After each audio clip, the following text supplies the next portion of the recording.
6 galletas para Navidad. La primera son estas galletas de Kisses de chocolate.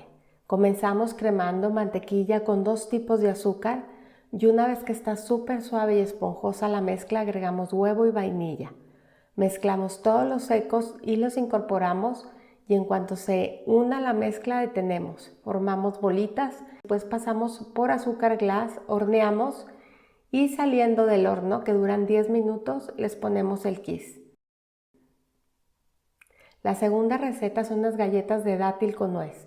Vamos a cremar azúcar glass con mantequilla, agregamos vainilla y al final la harina poco a poco.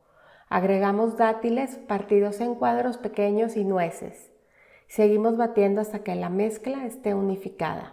Formamos bolitas y las vamos a llevar al horno. Es bien importante aquí la temperatura, 150 grados por 20 minutos.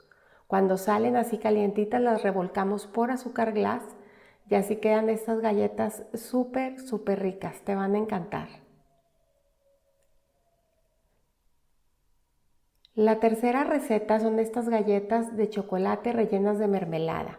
Vamos a comenzar mezclando todos los ingredientes secos y ahí vamos a agregar la mantequilla y vamos a batir.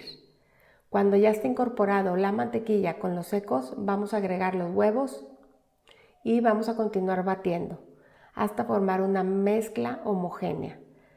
Vamos a poner entre 2 papeles y extendemos y después vamos a cortar. A uno de las figuras les vamos a hacer un círculo en la parte de arriba y van al horno por 10 minutos a 175 grados centígrados. Cuando ya están frías rellenamos con mermelada de chabacano y decoramos con chocolate fundido y granillo de chocolate. Son unas galletas deliciosas que te van a encantar.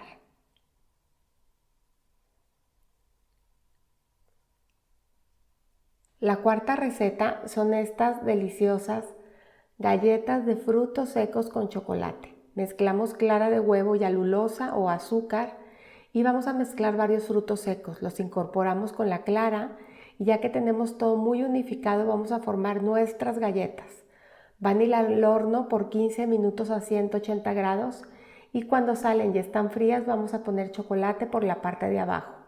Son unas galletas súper crujientes con el saborcito a chocolate, de verdad que son deliciosas. También puedes utilizar chocolate blanco.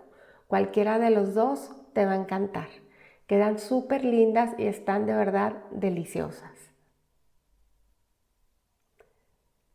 En el puesto número 5 tenemos las tradicionales galletas de jengibre. Estas galletas de verdad que son muy navideñas. Vamos a empezar cremando un poquito de mantequilla, agregamos azúcar y un poquito de melaza o de miel. Ya que lo tenemos listo, agregamos una yema de huevo y ahora vamos a mezclar los secos, que es harina y unas especies, que todas vienen en la lista de ingredientes. Cuando ya las tenemos toda la mezcla unificada, agregamos estos secos a los que habíamos batido antes, mezclamos hasta formar una masa y ahora sí ponemos un poco de harina en el molde, la masa, cortamos y damos la vuelta para desmoldar. También las puedes hacer con molde de cortador sin ningún problema. Una vez que están listas van al horno por 15 minutos a 180 grados y así quedan estas bellezas. Son de verdad deliciosas. Y por último tenemos estas barritas de manzana que quedan espectaculares. Ponemos manzana en un recipiente con azúcar, un poquito de canela, fécula de maíz, varios ingredientes que te dejo al final de este video. Los cocinamos en mantequilla y reservamos. Vamos a comenzar batiendo los secos con la mantequilla. Vamos a agregar los huevos hasta tener una masa así como crumble, que vamos a poner en el fondo de un recipiente la manzana y por arriba más crumble. Horneamos por 30 minutos y cuando está frío espolvoreamos con azúcar glass y cortamos en cuadros. Son una verdadera delicia. Estos de segurito te van a encantar.